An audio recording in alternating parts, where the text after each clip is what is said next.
स्वागत है आपका दोस्तों बिहार न्यूज़ में। मैं हूं फिरदौस गनी और आप देख रहे हैं केडीबी लाइव। दोस्तों आज हो चुका है 15 नवंबर 2025। तो आज की पूरे बिहार की टॉप न्यूज़ लेकर आए हैं आपके लिए। वीडियो शुरू करने से पहले आपसे एक रिक्वेस्ट है कि अगर आप पहली बार इस चैनल पर आए हैं तो चैनल को सब्सक्राइब करके बेल आइकन को प्रेस कर दीजिए और साथ ही साथ वीडियो को लाइक कर दीजिए, अपने दोस्तों के साथ शेयर भी कीजिए। तो चलिए चलते हैं आज की खबरों की ओर। दोस्तों आज बिहार न्यूज़ की शुरुआत सबसे पहले करेंगे कि बिहार में ओबीसी की पतंग छा गई है।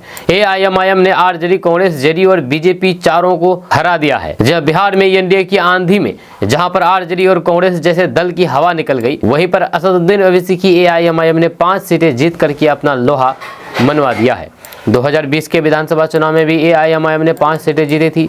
इस बार के चुनाव में एआईएमआईएम ने आरजेडी, कांग्रेस और फिर जेडीयू को मात दी है। जब चुनाव आयोग के आंकड़ों के मुताबिक बिहार में एआईएमआईएम का वोट शेयर करीब 2% है। वहीं पर जोकीहाट सीट पर मोहम्मद मुर्शीद आलम ने 2,88,003 वोटों के अंतर से जेडीयू के मंजर आलम को हराया है। वहीं पर जोकीहाट सीट पर मोहम्मद मुर्शीद आलम ने 28,803 वोटों के अंतर से जेडीयू के मंजर आलम को हराया है। मोहम्मद मुर्शीद आलम को कुल 83,737 वोट मिले।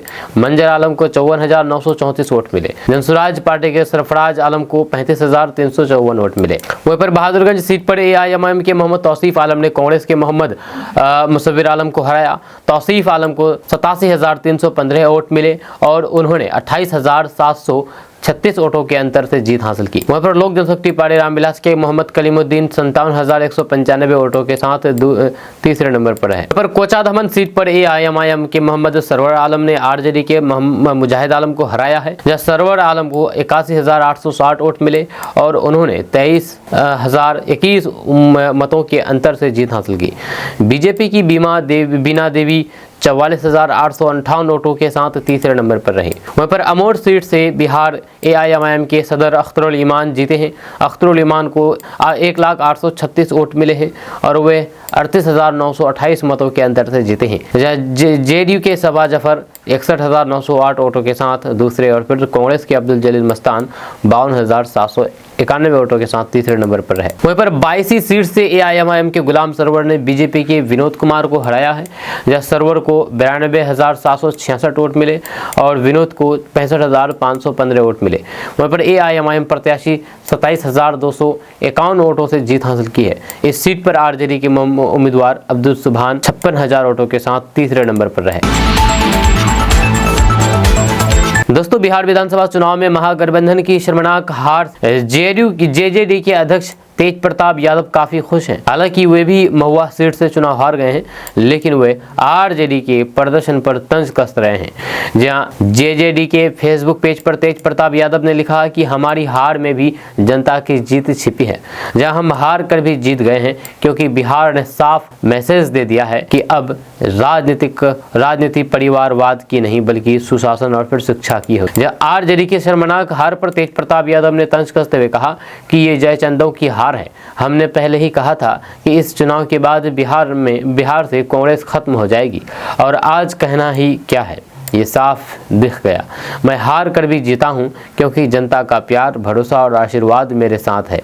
लेकिन सच कड़वा है, इन जयचंदों ने आरजेडी को अंदर से खोखला कर दिया, बर्बाद कर दिया, इसलिए आज तेजस्वी फेल है। वहीं पर जेजेडी अध्यक्ष तेज प्रताप यादव ने कहा कि जो लोग अपनी कुर्सी और फिर अपनी राजनीति बचाने के लिए अपने ही घर में आग लगाते हैं, इतिहास उन्हें कभी माफ नहीं करेगा। मैं बार बार कहता हूं, जनता माँ बाप, जनता का फैसला सिर माथे पर है और फिर आज भी उसी भावना से मैं आपके फैसले को मानता हूं। हार और जीत अलग चीज है, लेकिन पक्का इरादा और कोशिश ही अलग चीज है। दोस्तों बिहार विधानसभा चुनाव को लेकर के एनडीए भारी मतों से जीत हासिल की है। 200 से ज्यादा सीटें जीती है। इसको लेकर के मुख्यमंत्री नीतीश कुमार ने बिहार की जनता का आभार जताया है। नीतीश कुमार ने कहा है कि आप सबके सहयोग से बिहार और आगे बढ़ेगा तथा बिहार देश के सबसे ज्यादा विकसित राज्यों की श्रेणी में शामिल होगा। मुख्यमंत्री नीतीश कुमार ने एक्स पर लिखा कि बिहार विधानसभा चुनाव 2025 में राज्यवासियों ने हमें भारी बहुमत देकर के हमारी सरकार के प्रति विश्वास जताया है। इसके लिए राज्य के सभी सम्मानित मतदाता कार्यकर्ताओं को मेरा नमन, हृदय से आभार एवं धन्यवाद। वहीं पर नीतीश कुमार ने आगे लिखा है कि आदरणीय प्रधानमंत्री नरेंद्र मोदी को उनसे मिले सहयोग के लिए उनका नमन करते हुए हृदय से आभार एवं धन्यवाद। वहीं पर नीतीश कुमार ने कहा है कि एनडीए गठबंधन ने इस चुनाव में पूरी एकजुटता दिखाते हुए भारी बहुमत हासिल किया है। इस भारी जीत के लिए एनडीए गठबंधन के सभी साथियों चिराग पासवान, जीतन राम मांझी, उपेंद्र कुशवाहा को धन्यवाद दिया है। वहीं पर आप सबके सहयोग से बिहार और फिर आगे बढ़ेगा तथा बिहार देश के सबसे ज्यादा विकसित राज्यों के श्रेणी में शामिल होगा, ये कहना है मुख्यमंत्री नीतीश कुमार का। दोस्तों, पश्चिमी चंपारण की चनपटिया विधानसभा सीट पर जनसुराज पार्टी के उम्मीदवार और लोकप्रिय यूट्यूबर त्रिपुरारी कुमार उर्फ तिवारी उर्फ मनीष कश्यप हार गए हैं। जब मनीष कश्यप चुनाव हार गए हैं, शुरुआती दौर में त्रिकोणीय मुकाबले की जो अटकलें थी वह गलत साबित हुई है और मनीष कश्यप वोटों के मामले में न सिर्फ हार का शिकार हुए बल्कि तीसरे स्थान पर ढकेल दिए गए। यहां से कांग्रेस के उम्मीदवार अभिषेक रंजन ने कड़े मुकाबले के बाद जीत हासिल की है। अभिषेक रंजन को कुल 87,538 वोट मिले और उन्होंने केवल 602 वोटों के अंतर, अत्यंत कम अंतर से अपने निकटतम प्रतिद्वंदी को हराया है। वहीं पर दूसरे स्थान पर बीजेपी के उम्मीदवार उमाकांत सिंह रहे हैं। एक समय आगे चल रहे उमाकांत सिंह को अंतिम क्षणों में हार का सामना करना पड़ा। उन्हें कुल 86,936 वोट मिले। वहीं पर इस चुनाव के बहुचर्चित प्रत्याशी जनसुराज पार्टी के उम्मीदवार मनीष कश्यप को तीसरे स्थान से ही संतोष करना पड़ा। मनीष कश्यप को कुल 37,172 वोट मिले हैं और वे शीर्ष 2 प्रत्याशियों से काफी पीछे रहे, जिससे ये सीट त्रिकोणीय नहीं बन पाई। दोस्तों, तेजस्वी यादव ने शायद राघोपुर सीट के लिए संघर्ष के बारे में कभी नहीं सोचा होगा, ठीक उसी तरह जैसे राहुल गांधी ने 2019 में अमेठी हारने के बारे में सोचा था। या जिस तरह अमेठी कांग्रेस और फिर राहुल गांधी परिवार का घर रहा है, उसी तरह राघोपुर राजद और लालू परिवार का घर रहा है। या जिस तरह राहुल गांधी के माता पिता सोनिया गांधी और राहुल गांधी संसद में अमेठी का प्रतिनिधित्व कर चुके हैं, उसी तरह उनके माता पिता राबड़ी देवी और फिर लालू यादव भी उनसे पहले राघोपुर से विधायक रह चुके हैं। राजद और कांग्रेस बिहार विधानसभा चुनाव साथ मिलकर के लड़ रहे थे, लेकिन तेजस्वी यादव की ये दुर्दशा में राहुल गांधी का योगदान महत्वपूर्ण है। इसके अलावा तेजस्वी यादव की इस दुर्दशा के लिए अकेले राहुल गांधी ही जिम्मेदार नहीं है, बल्कि मुकेश सहनी ने भी इसमें अहम भूमिका निभाई है। राहुल गांधी और मुकेश सहनी के अलावा अंदरूनी कलह ने तेजस्वी यादव पर पहले ही अपना असर दिखा दिया है। 3 साल से बिहार भर में चल रहे 9वीं फेल अभियान ने भी काफी नुकसान पहुंचाया है। सबसे बड़ी बात यह है कि ये सब बिहार में लालू यादव की मौजूदगी में हुआ है। जब मतदाता अधिकार यात्रा में राहुल गांधी का दबदबा और उनसे पीछे तेजस्वी यादव का बड़े भाई जैसे रवैया लालू यादव के लिए बर्दाश्त करना बेहद मुश्किल रहा होगा, फिर भी वे चुप रहे। जी हाँ, ठीक वैसे ही जैसे तेज प्रताप यादव के मामले में बोलना मुश्किल था, लेकिन जैसे ही मौका मिला उन्होंने हिसाब बराबर कर लिया। लालू यादव आखिरकार तभी झुके जब एक कांग्रेस नेता ने तेजस्वी यादव को महागठबंधन का मुख्यमंत्री पद का उम्मीदवार घोषित किया। दरअसल उन्होंने अशोक गहलोत से वो सब कहलवा दिया जो वे दबा रहे थे। लंबे समय तक दूरी बनाए रखने के बाद राहुल गांधी चुनाव प्रचार के लिए बिहार गए, लेकिन उन्होंने मनमानी की। राहुल गांधी शुरू से ही वही बात करते रहे जो तेजस्वी यादव के खिलाफ। जब अपने पहले दौरे में राहुल गांधी ने बिहार में हुई जातिगत जनगणना को फर्जी बताया था, जिसका श्रेय तेजस्वी यादव बड़ा चढ़ा करके ले रहे थे, और जब वे चुनाव प्रचार के लिए पहुंचे तो फिर उन्होंने सीधे प्रधानमंत्री नरेंद्र मोदी पर निशाना साधना शुरू कर दिया था। जब व्यक्तिगत हमले हमेशा से ही नुकसानदेह साबित हुए हैं, लेकिन राहुल गांधी जानते थे कि बिहार में उन्हें क्या नुकसान होगा। जो भी नुकसान होगा वह तेजस्वी यादव का होगा। वहीं पर कल तक मुकेश सहनी महागठबंधन में सबसे ज्यादा बढ़त बनाने वाले नेता थे। तेजस्वी यादव को मुख्यमंत्री पद का उम्मीदवार घोषित किया जाए या नहीं, उन्हें महागठबंधन का उप मुख्यमंत्री उम्मीदवार बनना तय था, और जब तक ये घोषणा नहीं हुई है उन्होंने भारी दबाव बनाए रखा। 2020 के विधानसभा चुनाव में मुकेश सहनी की पार्टी वीआईपी की हालात कांग्रेस से भी बदतर है। कांग्रेस ने तो अपने निर्धारित सीटों में से 19 सीटें भी जीत ली। मुकेश सहनी का बैलेंस शून्य पर पहुंच गया। जब मुकेश सहनी ने कड़ी मशक्कत की और महागठबंधन में 15 सीटें हासिल की, तेजस्वी यादव मुख्यमंत्री बनते तो फिर वो उप मुख्यमंत्री बन जाते, लेकिन उनकी पार्टी ने तो खाता भी नहीं खोला। चुनाव से पहले अति आत्मविश्वास चरम पर था, या गठबंधन सहयोगी के साथ दोस्ताना लड़ाई का यही मतलब होता है। वहीं पर तेजस्वी यादव को प्रशांत किशोर ने भी भारी नुकसान पहुंचाया है। दोस्तों बिहार की लखीसराय सीट से बीजेपी उम्मीदवार और बिहार के डिप्टी सीएम विजय कुमार सिन्हा चुनाव जीत गए हैं। विजय कुमार सिन्हा ने भारी अंतर से बढ़त बना ली थी। उन्हें 1,20,977 वोट मिले और वे अपने निकटतम प्रतिद्वंदी कांग्रेस के अमरेश कुमार से 25,054 वोटों से आगे थे। कांग्रेस उम्मीदवार अमरेश कुमार को 95,923 वोट मिले। वहीं पर अन्य उम्मीदवार बेहद पिछड़ते हुए नजर आए, जिनमें जनसुराज पार्टी के सूरज कुमार को 8,683 वोट मिले। निर्दलीय उम्मीदवार विजय कुमार को 3,964 वोट मिले। दोस्तों दिल्ली की मुख्यमंत्री रेखा गुप्ता ने बिहार विधानसभा चुनाव की मतगणना में एनडीए की बड़ी जीत को लेकर के बधाई दी है। एक कार्यक्रम में मुख्यमंत्री ने कहा कि दिल्ली और बिहार आपस में जुड़े हुए हैं। उन्होंने कहा कि दिल्ली और बिहार के लोगों को बधाई। उन्होंने आगे कहा कि मुझे उम्मीद है कि प्रधानमंत्री नरेंद्र मोदी के नेतृत्व में बिहार विकास के पथ पर आगे बढ़ेगा। बाद में पत्रकारों से बातचीत करते हुए उन्होंने कहा कि बिहार ने विकास का रास्ता चुना है। उन्होंने कहा कि हमारे प्रधानमंत्री के नेतृत्व में विकास का रास्ता चुनने के लिए बिहार के लोगों को मेरी ओर से शुभकामनाएं। रेखा गुप्ता भाजपा शासित 14 राज्यों में एकमात्र महिला मुख्यमंत्री है। उन्होंने भाजपा उम्मीदवारों के प्रचार के लिए राज्य का कई बार दौरा किया था।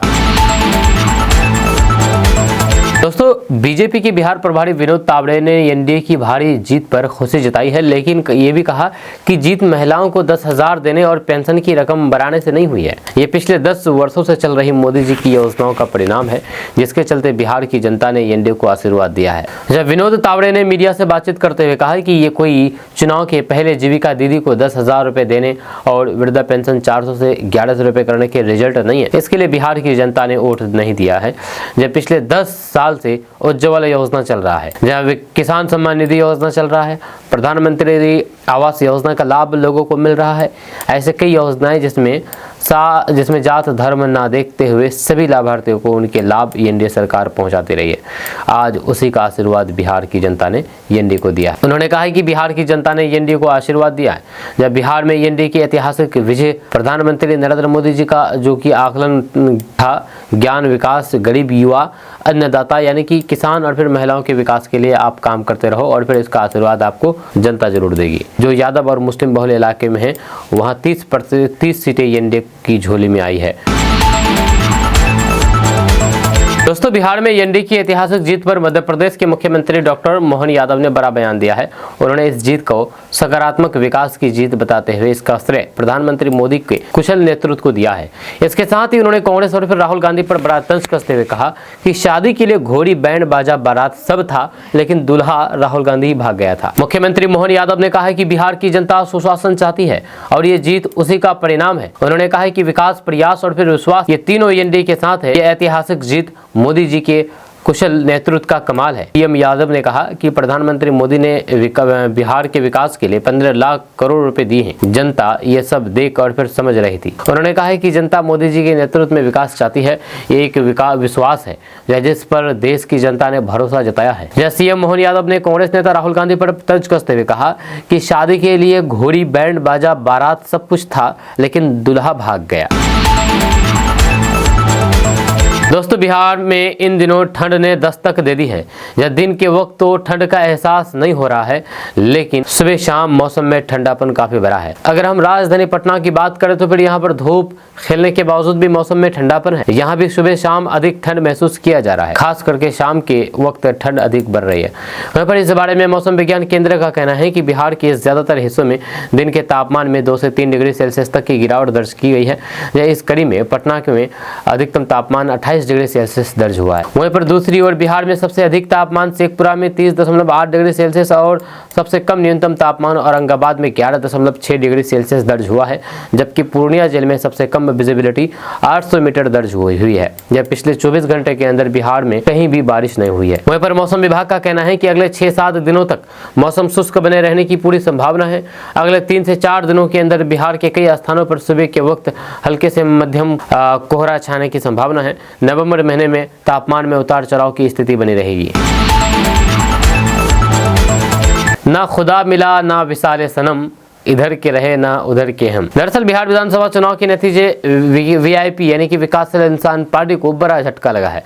जहां चुनाव प्रचार के दौरान खुद को महागठबंधन का डिप्टी सीएम प्रत्याशी दावा करने वाले वीआईपी प्रमुख मुकेश सहनी की पार्टी इस बार एक भी सीट जीतने में सफल नहीं हो पाई। 243 सीटों वाली विधानसभा में सभी सीटों का रुझान आ गया है और यह स्पष्ट हो गया है कि वीआईपी का प्रदर्शन उम्मीदवारों के विपरीत रहा है, उम्मीदों के विपरीत रहा है। जी हां, पार्टी कई सीटों पर चुनावी मैदान में थी, लेकिन किसी भी सीट पर निर्णायक बढ़त या फिर जीत दर्ज नहीं हो पाई। वहाँ पर अज्ञात शायर का वो शेर है कि ना खुदा मिला ना विसाले सनम, तो आपने जाना ही पढ़ा ही होगा।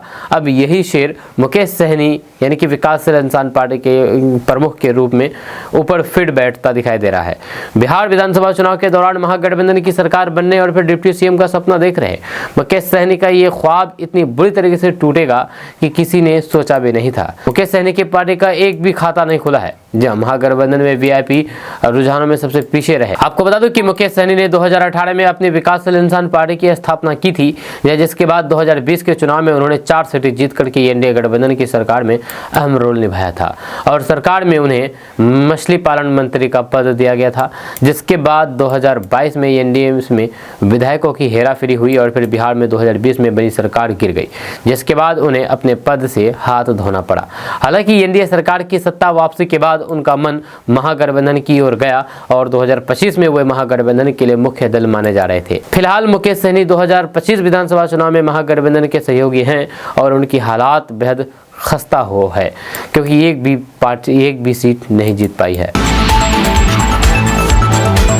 दोस्तों, बिहार में महागठबंधन की हार पर अखिलेश यादव ने बड़ा बयान दिया है। अखिलेश यादव ने एक्स पर एक पोस्ट लिखा है। उन्होंने लिखा है कि बिहार में जो खेल एसआईआर ने किया है वह पश्चिम बंगाल, तमिलनाडु, यूपी और बाकी जगह पर अब नहीं हो पाएगा, क्योंकि इस चुनावी साजिश का अब भंडाफोड़ हो चुका है। अब आगे हम ये खेल इनको नहीं खेलने देंगे। सीसीटीवी की तरह हमारा पीपी में टीबी मतलब पीडीए पर हरी चौकन्ना रह करके भाजपाई मंसूबे को नाकाम करेगा। भाजपा दल नहीं छल है, ये कहना है अखिलेश यादव का, जो कि उत्तर प्रदेश के पूर्व मुख्यमंत्री हैं। दोस्तों, बिहार चुनाव में पहली बार चुनावी मैदान में उतरी जनसुराज पार्टी जनता का भरोसा जीतने में फेल हो गई है और प्रवक्ता पवन के वर्मा ने स्पष्ट कर दिया है कि पार्टी अब इस हार के कारणों की गंभीर समीक्षा करेगी। जी हां, आपको बता दें कि 14 नवंबर को नतीजों के ऐलान के बाद वर्मा ने माना है कि बड़े अभियान और उपेक्षाओं के बावजूद जनसुराज जनता के समर्थन में बड़ी बढ़त नहीं ला पाई है। आपको बता दूं कि आज के चुनाव में एनडीए भारी बहुमत के साथ चुनाव जीता है, वहीं पर विपक्षी पार्टी बुरी तरीके से हार गए हैं। जहां एनडीए पर 202 सीटें जीत करके इतिहास रच दिया है, वहीं पर विपक्षी लगभग सिमटता हुआ दिख रहा है। वहीं पर एआईएमआईएम सीमांचल क्षेत्र में 5 सीटें जीत करके इतिहास रच दिया है। पिछली बार 2020 में जिसने जो 5 सीटें जीते थे एआईएमआईएम, वही 5 सीट इस बार भी जीत करके इतिहास रचा है। दोस्तों, बिहार विधानसभा चुनाव की मतगणना खत्म हो गई है। बिहार में एनडीए की सुनामी आई है। इस सुनामी में विपक्षी गठबंधन बह गया है। जाति आधारित राजनीति का घर कहे जाने वाले बिहार में वो एक ऐसी जाति से आते हैं। एनडीए की इस जीत को देखते हुए इस बात की प्रबल संभावना है कि वर्तमान मुख्यमंत्री नीतीश कुमार फिर से गद्दी पर बैठेंगे। जब पिछले 2 दशक से बिहार की राजनीति के केंद्र में रहने वाले नीतीश कुमार किसी पहली से कम नहीं है। यह जाति आधारित राजनीति का घर कहे जाने वाले बिहार में वो एक ऐसी जाति से आते हैं जिसकी आबादी 2% से भी कम है। ऐसे में अगर वे इतने लंबे समय से बिहार के सर्वमान्य नेता बने हुए हैं तो ये सिर्फ उनके करिश्माई नेतृत्व का नतीजा है। जब बिहार की राजनीति पर पैनी नजर रखने वाले विद्वानों में इस बात को लेकर के लगभग सहमति थी कि इस बार भी बीजेपी, जेडीयू, लोजपा, रामविलास, हिंदुस्तानी मोर्चा, रालोसपा का एनडीए बिहार में बाजी मारेगा। लेकिन किसी को भी ये उम्मीद नहीं थी कि नीतीश कुमार की जेडीयू इस बार इतना शानदार प्रदर्शन करेगी। इसी जेडीयू का 2020 में प्रदर्शन उम्मीद के मुताबिक नहीं रहा था। बिहार की आई एक खबर ने साबित कर दिया है कि नीतीश कुमार के बिना बिहार की वर्तमान राजनीति की कल्पना करना भी अतिशयोक्ति है। बिहार में एक तरफ प्रधानमंत्री नरेंद्र मोदी के नेतृत्व में बीजेपी लगातार अपना प्रदर्शन और फिर शक्ति का विस्तार कर रही है, वहीं नीतीश कुमार अपने स्वास्थ्य को लेकर के लगाई जा रही तमाम अटकलों को खारिज करते हुए जमे हुए हैं। बिहार में डबल इंजन सरकार में भले ही वंदे भारत का इंजन यानी कि बीजेपी बहुत शक्तिशाली और नया हो, लेकिन इसके पीछे लगने वाला बिहार संपर्क क्रांति का इंजन यानी कि नीतीश के नेतृत्व वाली जेडीयू की वजह से ही ट्रेन अपने गंतव्य पर सकुशल पहुंच रही है। वहीं पर नीतीश कुमार 10वीं बार मुख्यमंत्री पद की शपथ ले सकते हैं। ये अपने आप में एक रिकॉर्ड होगा। 1970 के दशक में शुरू हुए समाजवादी आंदोलन से पैदा हुए नेताओं में केवल नीतीश कुमार ही है जो आज भी अपनी प्रासंगिकता और फिर लोकप्रियता बनाए हुए हैं। जब वे सत्ता पर भी काबिज है, बाकी के नेता अपने गलत फैसले और फिर परिवारवादी राजनीति के कारण आज हाशिए पर जा चुके हैं। वहीं पर नीतीश कुमार की लोकप्रियता महिला मतदाताओं में बहुत ज़्यादा है। स्कूली लड़कियों को मुफ्त में साइकिल उपलब्ध कराने से लेकर महिलाओं के लिए घर से बाहर निकलने के लिए एक सुरक्षित कानून व्यवस्था वाला माहौल सुनिश्चित करना और खाते में सीधे पैसे भेजना तक, इसका परिणाम ये हुआ है कि सभी जाति धर्म की महिलाएं उन्हें वोट दिया है। शराबबंदी के आर्थिक दुष्परिणाम हो सकते हैं, लेकिन ये उन गरीब महिलाओं के लिए वरदान साबित हुआ है। उन महिलाओं के कुछ पैसे बचे और फिर उन्हें घरेलू हिंसा का शिकार कम होना पड़ा। वहीं पर विभिन्न जातियों और समुदाय के नेताओं को बढ़ावा देने और फिर उन्हें समायोजित करने और जरूरत पड़ने पर उनके कद को छोटा करने की उनकी राजनीतिक चतुराई है। दोस्तों, आखिर कौन है बिहार में सबसे कम वोट से जीतने वाले उम्मीदवार? वोटों की संख्या जानकर क्या आपकी सांसें थम जाएगी। दरअसल बात है कि बिहार विधानसभा चुनाव में एक ऐसी सीट जहां पर सबसे ज्यादा कांटेदार टक्कर देखने को मिली है। ऐसी टक्कर शायद ही कभी देखने को मिलती है। अररिया जिले की फॉरबिसगंज विधानसभा सीट पर कांग्रेस उम्मीदवार मनोज विश्वास और बीजेपी प्रत्याशी विद्यासागर के बीच हर राउंड में धरकड़े तेज करने वाले रिजल्ट आ रहे थे। हर राउंड के बाद एक दूसरे को पीछे करके मुकाबले को दिलचस्प बनाया जा रहा था। आखिरकार आखिरी 30वें राउंड में कांग्रेस प्रत्याशी मनोज विश्वास ने महज 21 वोटों से जीत दर्ज कर ली। मात्र 21 वोट से कांग्रेस प्रत्याशी ने बीजेपी के विद्यासागर को पराजित कर दिया। मनोज विश्वास को 1,20,114 वोट मिले। वहीं पर बिहार विधानसभा चुनाव में एनडीए ने डबल सेंचुरी लगा दी है। 243 सीटों में से एनडीए 200 से ज्यादा सीटें जीती है। दोस्तों, बिहार चुनाव में एनडीए की आंधी में कई दिग्गजों के सपने टूट गए हैं। तेजस्वी यादव की आरजेडी और प्रशांत किशोर की जनसुराज के साथ ही एक और चर्चित नाम पुष्पम प्रिया चौधरी भी कोई जादू नहीं दिखा सकी। जहां द प्लुरल्स पार्टी किसी भी सीट पर खाता नहीं खोल सकी, वहीं पर खुद पुष्पम प्रिया चौधरी अपने सीट पर 8वें राउंड स्थान पर रही। करारी हार के बाद उन्होंने ईवीएम पर ठिकरा फोड़ते हुए कहा कि उन्हें उनकी मां और घर के अन्य लोगों के वोट भी नहीं मिले हैं। जी हां, दरभंगा सीट पर लड़ी पुष्पम प्रिया चौधरी को महज 1403 वोट मिले। यहां से एक बार फिर से भाजपा के संजय सरावगी ने जीत हासिल की है। नतीजे घोषित होने के बाद पुष्पम प्रिया चौधरी ने एक्स पर कहा कि उनके मोहल्ले और फिर रिश्तेदारों तक के वोट उनके खाते में ट्रांसफर नहीं हुए। पुष्पम प्रिया चौधरी ने कहा है कि उनके गिने हुए हजारों वोट उन्हें नहीं मिले हैं। उन्होंने दावा किया है कि उनके पास गड़बड़ी के सबूत हैं। पुष्पम प्रिया चौधरी ने एक्स पर लिखा कि ईवीएम रिगिंग में इस बार मेरी मां, घर और फिर हर मोहल्ले में मेरे रिश्तेदार तक के वोट बीजेपी उम्मीदवार को ट्रांसफर किए हैं। हर बूथ पर सैकड़ों वोट मैनिपुलेशन का साफ प्रमाण है। वोटर हथप्रभ की वोट कहां गई है? जहां पर सैकड़ों वोट मिले उन बूथों पर भी संख्या 0 से 2 से 5 से 7 तक हर बूथ पर एक सा पैटर्न संख्या की रूप से भी असंभव।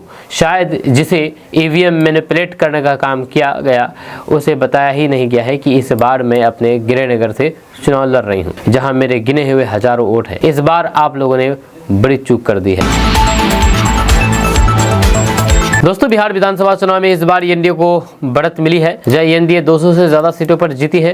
वहीं पर इन्हीं चर्चित सीटों में से एक मोकामा में एक बार फिर से अनंत सिंह का दबदबा दिखा है। जेल में बंद रहने के बावजूद भी उन्होंने करीब 29,000 वोटों से जीत दर्ज की है। अनंत सिंह इस बार जेडीयू के प्रत्याशी थे। नामांकन के कुछ ही समय बाद दुलारचंद यादव हत्याकांड में उनका नाम सामने आया, जिसके कारण उन्हें जेल जाना पड़ा। इसके बावजूद भी उनके प्रभाव और फिर लोकप्रियता में कोई भी कमी नहीं आई। मतदाताओं ने भारी संख्या में उन्हें वोट देकर के ये दिखा दिया कि मोकामा में उनका दबदबा अभी भी कायम है। वहीं पर मोकामा सीट पर आरजेडी ने बाहुबली सूरजभान सिंह की पत्नी वीणा देवी को उतारा था। जब वहीं पर प्रशांत किशोर की जनसुराज पार्टी की ओर से प्रियदर्शी पीयूष मैदान में थे, लेकिन अनंत सिंह के समर्थन में चली लहर के सामने बाकी उम्मीदवार पीछे रह गए और निर्णायक अंतर से हार गए। जेल जाते समय अनंत सिंह ने कहा था कि अब चुनाव मोकामा की जनता लड़ेगी। परिणाम बताते हैं कि जनता ने ये बात सच साबित कर दिया है। जब बिहार राजनीति में अनंत सिंह अपनी बेबाकी और दमदार शैली के लिए जाने जाते हैं, इस चुनाव में भी वो लगातार चर्चाओं में बने रहे। नामांकन शुरू होने पर जेडीयू की ओर से सबसे पहले उन्होंने ही पर्चा दाखिल किया था। अब नतीजों में भी वे पहले जीत हासिल करने वालों में शामिल है, जिसने उनके राजनीतिक कद को और मजबूत कर दिया है। वहीं पर मोकामा में उनके समर्थक इतने आश्वस्त थे कि कई दिन पहले ही जश्न की तैयारी शुरू हो गई थी। अनंत सिंह के घर पर लगभग 50,000 लोगों के लिए भोजन का इंतजाम किया गया था। जीत के संकेत मिलते ही उनके समर्थकों का आवास पर जुटना शुरू हो गया था। जब बताया गया जा रहा है कि भोज देर रात तक चलेगा, जिसमें दाल, सब्जी, पुलाव और फिर मिठाइयाँ सहित कई व्यंजन तैयार किए गए। दोस्तों, बिहार में बीजेपी सबसे बड़ी पार्टी बनकर के उभरी है। नीतीश कुमार की कुर्सी भी खतरे में है। जी हां, दरअसल बिहार विधानसभा के चुनाव ने इस बार सियासत की बिसात पूरी तरीके से बदल दी है। एनडीए की भारी बढ़त के बीच बीजेपी सबसे बड़ी पार्टी बनकर के उभर गई है और अब बिहार की गलियों में एक ही सवाल तैर रहा है कि क्या इस बार कमल से निकलेगा नया सीएम? क्या नीतीश कुमार के साथ हो जाएगा कोई बड़ा खेला? नतीजे भले साफ हो, लेकिन सत्ता की कुर्सी पर किसका नाम लिखा है, ये अभी भी सत्ता की गलियारों में फुसफुसाहट बन करके घूम रहा है। तो आइए जानते हैं कि आखिर क्या है संभावना बन रही है। तो बिहार भाजपा प्रभारी विनोद तावड़े से जब सवाल किया गया कि एनडीए की तरफ से बिहार का मुख्यमंत्री कौन होगा, इस सवाल के जवाब में विनोद तावड़े ने कहा कि समय पर सब पता चल जाएगा। विनोद तावड़े के इस बयान ने अटकलें और फिर कयासों को बल दे दिया है कि क्या नीतीश कुमार बिहार के मुख्यमंत्री नहीं बनेंगे और बीजेपी अपना कोई नेता सीएम फेस के लिए आगे करेगा, ये सवाल है। जब विनोद तावड़े ने कहा कि हमने बिहार का चुनाव नीतीश कुमार के नेतृत्व में लड़ा है, सीएम कौन होगा इसका फैसला पांचों पक्ष मिलकर के तय करेंगे। वहीं पर एनडीए में बीजेपी और जेडीयू के अलावा जीतन राम मांझी की पार्टी हिंदुस्तानी अवाम मोर्चा, उपेंद्र कुशवाहा की पार्टी आरएलएम और चिराग पासवान की पार्टी एलजेपी शामिल है। हालांकि ये भाजपा हाईकमान पहले ही साफ कर चुका है कि अगर एनडीए पूर्ण बहुमत से सत्ता में आती है तो फिर बिहार के मुख्यमंत्री नीतीश कुमार ही होंगे। इसको लेकर के बिहार बीजेपी के कई नेता भी कह चुके हैं कि नीतीश कुमार ही मुख्यमंत्री बनेंगे। वहीं पर एलजेपी चीफ चिराग पासवान भी नीतीश कुमार के सीएम चेहरे पर मोहर लगा चुके हैं। लेकिन विनोद तावड़े के इस बयान ने एक बार फिर अटकलों को जन्म दे दिया। दोस्तों, मुकेश सहनी ने अपनी हार मान ली है और प्रचंड जीत पर एनडीए को बधाई दी है। दरअसल बात है कि विकासशील इंसान पार्टी के संस्थापक मुकेश सहनी बिहार विधानसभा चुनाव परिणाम पर अपनी प्रतिक्रिया व्यक्त करते हुए कहा कि इस जनादेश को स्वीकार करता हूं और फिर उसका सम्मान करता हूं। उन्होंने एनडीए को जीत पर बधाई और फिर शुभकामनाएं दी है। मुकेश सहनी ने कहा कि ऐसे परिणाम की उम्मीद नहीं थी, जो धरातल पर दिख रहा था वह इससे बिल्कुल अलग था। उन्होंने कहा कि इस परिणाम की समीक्षा की जाएगी और मजबूती के साथ एक बार फिर से हम लोग जनता के बीच जाएंगे। वीआईपी प्रमुख मुकेश सहनी ने आगे कहा कि अब जो बात नजर आ रही है उससे साफ है कि जनता नीतीश कुमार के इस अंतिम चुनाव में उनके साथ चली गई है। जब उसके बाद सरकार ने महिलाओं को 10,000 रुपए दिए। उन्होंने कहा कि एनडीए जिस घोषणा के साथ चुनाव जीत रही है उन वादों को पूरा करे, यही उम्मीद है। दोस्तों, बिहार विधानसभा चुनाव में एनडीए प्रचंड चुनाव जीते हैं। वहाँ पर इस चुनाव जीत को लेकर के गृह मंत्री अमित शाह ने अपनी प्रतिक्रिया दी है। उन्होंने कहा कि ये विकसित बिहार में विश्वास रखने वाले हर बिहारवासी की जीत है। गृह मंत्री अमित शाह ने कहा कि जंगल राज और तुष्टिकरण की राजनीति करने वाले किसी भी भेष में आए उन्हें लूटने का मौका नहीं मिलेगा। उन्होंने कहा कि बिहार वासियों का एक एक वोट भारत की सुरक्षा और फिर संसाधनों से खेलने वाले घुसपैठियों और फिर उनके हितैषियों के खिलाफ मोदी सरकार की नीति में विश्वास का प्रतीक है। वोट बैंक के लिए घुसपैठियों को बचाने वालों को जनता ने करारा जवाब दिया है। बिहार की जनता ने पूरे देश का मोड़ बता दिया है कि मतदाता सूची शुद्धिकरण अनिवार्य है और फिर इसके खिलाफ राजनीति की कोई भी जगह नहीं है। इसलिए राहुल गांधी के नेतृत्व में कांग्रेस आज बिहार में आखिरी पायदान पर आ गई है। वहीं पर अमित शाह ने प्रधानमंत्री नरेंद्र मोदी, सीएम नीतीश कुमार और एनडीए के सभी नेताओं कार्यकर्ताओं को बधाई दी है। उन्होंने कहा कि ये विकसित बिहार में विश्वास रखने वाले हर बिहारवासी की जीत है। जनता अब सिर्फ और सिर्फ पॉलिटिक्स और परफॉर्मेंस के आधार पर जनादेश देती है। जो अपने अथक परिश्रम से इस परिणाम को चरितार्थ करने वाले बूथ से लेकर के प्रदेश स्तर तक के बीजेपी के सभी कार्यकर्ताओं का अभिवादन करता हूं। उन्होंने कहा कि मैं बिहार की जनता और विशेष करके हमारी माताओं बहनों को आश्वस्त करता हूं कि जिस आशा और फिर विश्वास के साथ आपने एनडीए को ये जनादेश दिया है, पीएम मोदी के नेतृत्व में एनडीए सरकार उससे अधिक समर्पण से उसे पूरा करेगी। दोस्तों, कांग्रेस के वरिष्ठ नेता और विधायक शकील अहमद खान ने हाल ही में हुए चुनाव में महागठबंधन को मिली हार को स्वीकार कर लिया है। उन्होंने साफ शब्दों में कहा है कि महागठबंधन इस हार को स्वीकार करता है और फिर पार्टी अब इस अप्रत्याशित परिणाम के कारणों को जानने के लिए जल्द ही गहन समीक्षा करेंगे। जहां शकील अहमद खान ने यह बयान हार के बाद अपनी प्रतिक्रिया देते हुए दिया है, जिसमें उन्होंने आत्ममंथन की आवश्यकता पर बल दिया है। हालांकि हार स्वीकार करने के साथ ही शकील अहमद खान ने एनडीए की जीत की प्रकृति पर एक विस्फोटक आरोप लगा दिया है। उन्होंने कहा कि एनडीए को जो ये जीत मिली है वह किसी भी तरह से उनके विकास कार्यों के परिणाम के स्वरूप नहीं है। ये बयान एनडीए के उस दावे को सीधे तौर पर चुनौती देता है जिसमें वे अपनी सफलता का श्रेय सुशासन और फिर विकास के एजेंडे को देते हैं। शकील अहमद खान ने अपने आरोप को स्पष्ट करते हुए कहा कि एनडीए की जीत का कारण वास्तव में कुछ और है। उन्होंने सार्वजनिक रूप से कहा कि ये जीत मतदाताओं को 10,000 रुपये घूस दिए जाने के एवज में मिली है। यहाँ शकील अहमद खान का ये बयान बिहार की राजनीति में एक बड़ा विवाद खड़ा करने वाला माना जा रहा है। एक तरफ जहाँ पर महागठबंधन हार के बाद अपनी रणनीति पर विचार कर रहा है, वहीं पर दूसरी तरफ कांग्रेस नेता ने विरोधी खेमे पर भ्रष्टाचार और फिर अनैतिक चुनौती हथकंडे का आरोप लगाकर के माहौल को गरमा दिया है। इस आरोप के बाद एनडीए की प्रतिक्रिया भी जल्द ही आने की उम्मीद है। दोस्तों, बिहार विधानसभा चुनाव 2025 के नतीजे के बाद बीजेपी को सीएम चेहरा चुनने को लेकर के बड़ी चुनौती का सामना करना पड़ा है। एनडीए गठबंधन ने चुनाव में शानदार जीत हासिल की है, लेकिन अब सवाल ये उठ रहा है कि मुख्यमंत्री का पद किसके हिस्से में जाएगा। बीजेपी के भीतर 3 नाम सबसे अधिक चर्चा में है, नित्यानंद राय, रेणु देवी और सम्राट चौधरी। बीजेपी के लिए अब सबसे बड़ा सवाल यह है कि कौन सीमित करके सकेगा बिहार में पार्टी की छवि और फिर एनडीए की सत्ता को मजबूती नित्यानंद राय, रेणु देवी या फिर सम्राट चौधरी। निर्णय के बाद ही पता चलेगा कि बिहार का राजनीतिक पेच किस दिशा में सुलझेगा। वहीं पर नित्यानंद राय के बारे में अगर बात किया जाए तो नित्यानंद राय बिहार के वरिष्ठ बीजेपी नेता हैं और केंद्रीय मंत्री रह चुके हैं, जहाँ उनकी राजनीति में लंबा अनुभव है और पार्टी में उनका गहरा प्रभाव माना जाता है। उन्हें प्रशासनिक अनुभव और फिर चुनावी रणनीति का भी अच्छा ज्ञान है, जिससे वे बिहार में सत्ता संचालन के लिए मजबूत दावेदार माने जा रहे हैं। रेणु देवी वर्तमान में बिहार की राजनीति में तेजी से उभरती महिला नेता है, जहां उनकी छवि संगठनात्मक क्षमता और फिर जनसंपर्क में दक्ष नेता की है। उन्होंने महिलाओं और फिर पिछड़े वर्गों के बीच जन समर्थन बनाया है। पार्टी में उनकी बढ़ती स्वीकार्यता ने उन्हें सीएम पद के संभावित दावेदारों में शामिल किया है। वहीं पर सम्राट चौधरी उप मुख्यमंत्री और फिर प्रभावशाली बीजेपी नेता हैं। उन्होंने बिहार की राजनीति में नई ऊर्जा और फिर आधुनिक दृष्टिकोण का परिचय दिया है। पार्टी के भीतर उनका जमीनी स्तर पर प्रभाव और फिर संगठनात्मक कौशल उन्हें अन्य दावेदारों से अलग पहचान देता है, जहां उनकी युवा छवि पार्टी को नया संदेश देने में सहायक मानी जा रही है। वहीं पर बीजेपी के वरिष्ठ नेताओं का कहना है कि सीएम चेहरे के चुनाव में सत्ता संतुलन, जातीय समीकरण और फिर चुनावी परिणामों का पूरा विश्लेषण किया जा रहा है। पार्टी के भीतर कई दलों और फिर नेताओं की सहमति जुटाना भी एक चुनौती बनी हुई है। नित्यानंद राय, रेणु देवी और सम्राट चौधरी में से किसी एक को अंतिम निर्णय के तहत सीएम चेहरा बनाया जाएगा, जो अगले 5 वर्षों के लिए बिहार में सरकार चला सकेंगे।